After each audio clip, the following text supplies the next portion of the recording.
Assalamu alaikum warahmatullahi wabarakatuh. Ntendere ukhale kwa wina aliyense akundimva mu nthawi ino. Muli bwanji abale yanga nonse olemekezeka kumene muli pa dziko lonse lapansi, kuchokera muno Malawi ndi mayiko ena amene njere zathu za dziko lino zinafalikira monga ngati a Malawi. Tili m'mayiko ena kukasaka ena maphunziro, ena ntchito, kukasaka maganyu ya muli bwanji. Mwa nthawi zonse ndine 1010 kuchokera ku Defenders Group for Good Governance. Timabwera pamene taona kuti palankhulidwa zinthu zimene sizikupereka sensi, komanso timabwera kuzayamikira pamene taona kuti ena alankhula zolimbikitsa komanso zimene zikupereka sensi m'mitu mwa anthu komanso mwa nzika. Ndiloleni lero ndibwere ndizakambepo ziwiri zitatu malingana ndi Shaun Kampondeni komanso Amalata akulankhula. Ndiyambe ndi Shaun Kampondeni. Shaun Kampondeni ndinu mmodzi amene mwawonongetsa dziko la Malawi kuti tifike pamene lilipa mu ulamuliro wa apongozi anu achakwera, ndipo inu munali Chief of Staff ku State House. Mumadyerera, mumasangalala, mumapanga whatever zimene mumapanga kumene kuja, anthu kumakudandaulani, inu muli chete kamukuti muli ndi bungwe lanu limene tangolimva zulozuloli. Bungwe limenelo bwanji silimalankhula mu nthawi imene inu mumaba ndalama za ife a Malawi nzika. Bungwe limeneli bwanji silimatulukira mu nthawi imene apongozi anu amene ali achakwera amakupasani ma contract komanso imene mumabera a Malawi. Bungwe limeneli silimabwera chifukwa chani? Mwakhala mukudandaulidwa ku State House, timamva ma audios a anthu amene munali nawo ku State House, atsikana ajamu Kawale, atsikana ajamu Nchesumu, akhala akulankhula, ndipo dzina lanu inuyo ngati Shaun Kampondeni silimachoka m'makamwa mwa anthu amene amakhala ku State House mu nthawi imene yadusa. Lero ife tikudziwa kuti dziko la Malawi likadali m'manja mwa asilikali padakali pano.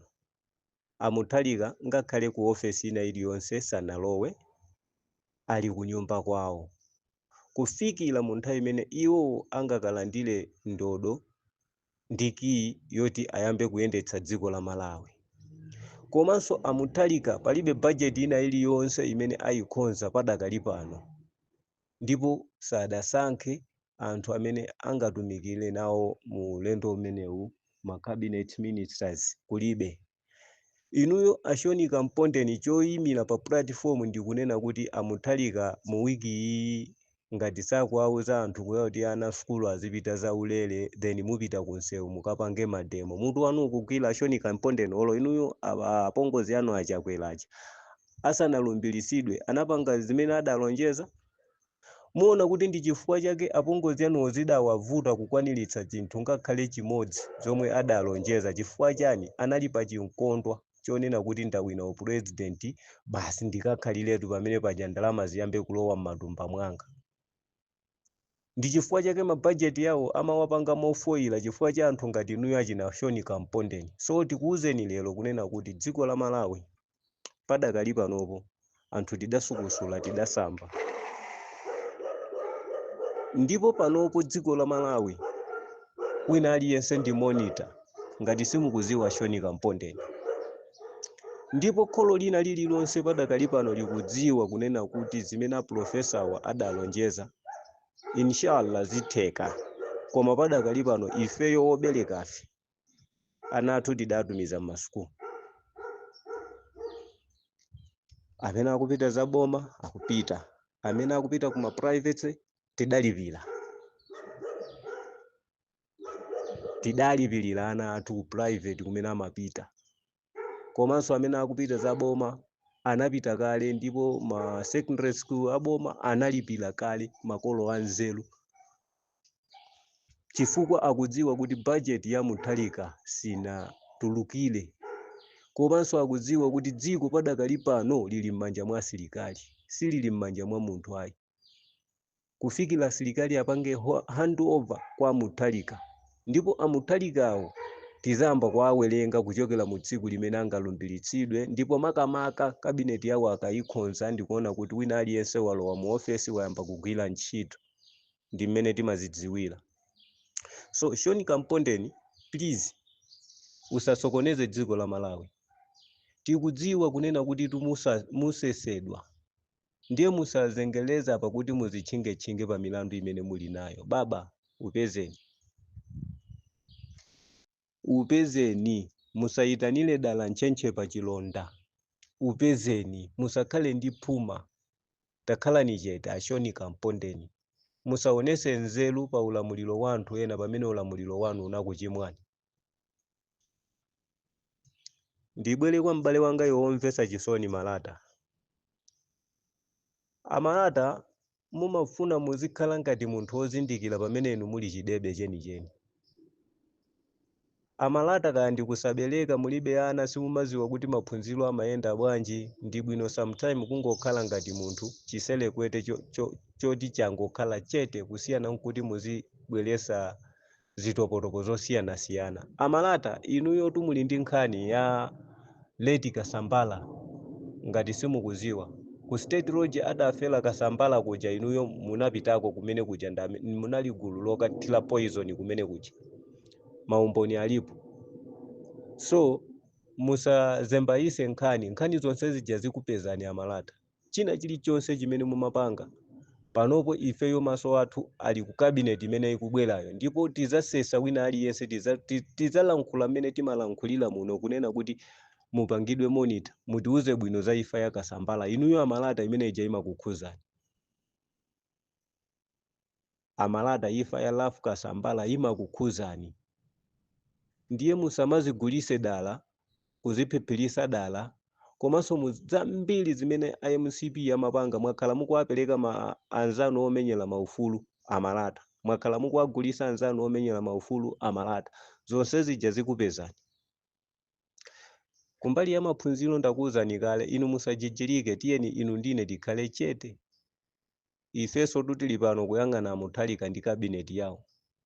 Ene mistake tizilankhulabe ngati mmene timalankhulira. So musatipase pressure, musatisokoneze.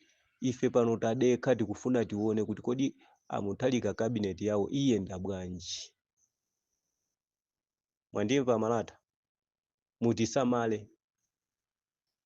Inu Shaun Kampondeni ndi Amalata mumalankhula motumpwa kunena kuti palibe munthu amene angayende pansewu. Ndipo Mutharika mukuwaonerera kuti mukapanga mademo. Mukapangira kuti mademo. Ife tikufuna mademo amene tizipanga azidziwika ndi mitu yomveka bwino imene Mutharikawo azilephera ife tipite pansewu.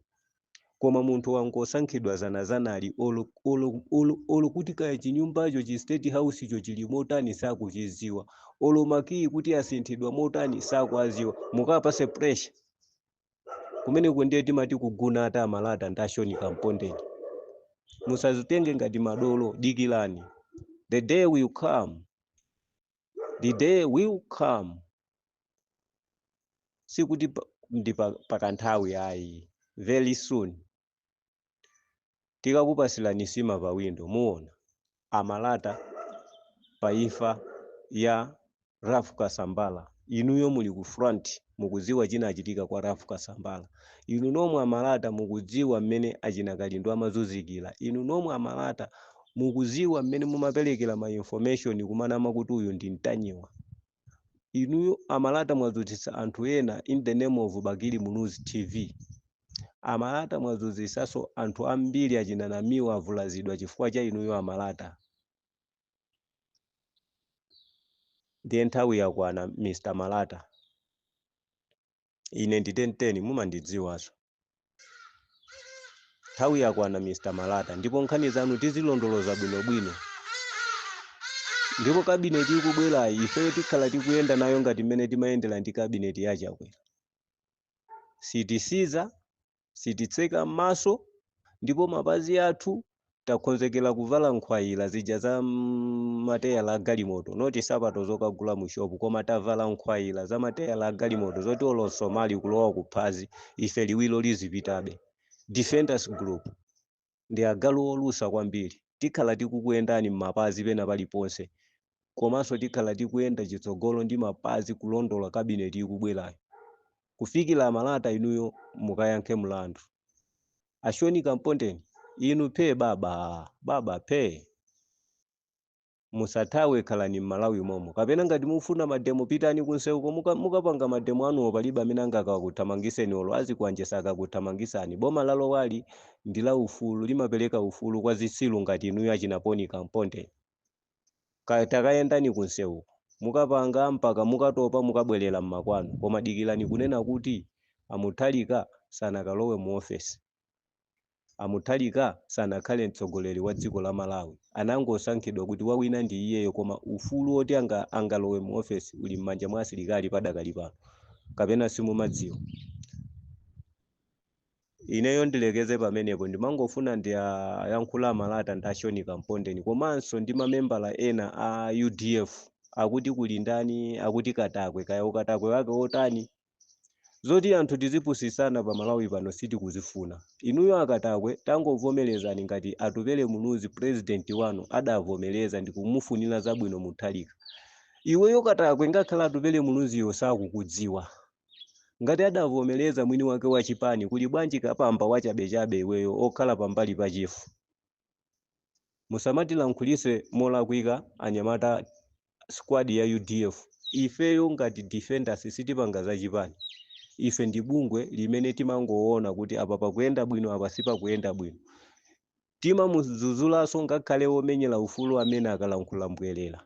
Ndiye inu musamabisalire kunena kuti mumamenyera ufulu pamene mukumenyera munaonongesa ndiruso chipani cha UDF ngati simumaziwa achina Katakwe. Chipani cha UDF kuti chizipeza saizi ya sapato chifukwa cha inuyo achina Katakwe, komanso saizi ya sapato yake tu ya nzimayi saizi 4 aphungu. Inu osaziganizira mbuyo omwe munali ndi aphungu 10 pano mwafika pa 4 olo hafu ya 5 osafika. Chifukwa cha uchitsilu simumaziwa ndale, mulibe strategy ina iliyonse ndi upangiri woti mungalankhule mu chipani chanucho. Achina Katakwe khalani chete, munanama pakati pa kumati Amuthalika anatuma anthu kuti akaphe mzimayi wache Alobino mukuti kaya kuti. Umboni umene mu Malawi wina aliyense akuziwa kunena kuti palibe mzimayi wache Alobino amene wafa mu dipiti osangalalira kuwina kwa Amuthalika. Uchitsilu umene uwu dziko lathu silingatukuke chifukwa tikumayenda ndi mangawa chifukwa cha ulova. Ngati zatisowa zochita anyamata inu a UDF amene mumanamizira kuti mumamenyera ufulu chani UDF ndi kumalankhulira UDF, ngati uli ulova umakupwetekani pitirizani kunyamula matrole ku Durban konko. Ndi mnanena mbuyo mukunena kuti chipani cha UDF ndi WhatsApp group, noti chipani chonena kuti munthu angachione. Mwakhulupirira mawu anga, mwakhaula muli kunja muona, ndipo simungalamulire ngati uchitsilu wake ungakhale umenewo. Azinzanu azipani aja mumaona mmene ndale zawo amapangira, inu mumakhala bize kupatula anthu mukuti ayawo, mukuti asilamu, mukuti chani. Mpatuko umene munaupanga uja ndi umene mwamugwesetsa m'bale wanu atupele munuzi. Shame on you.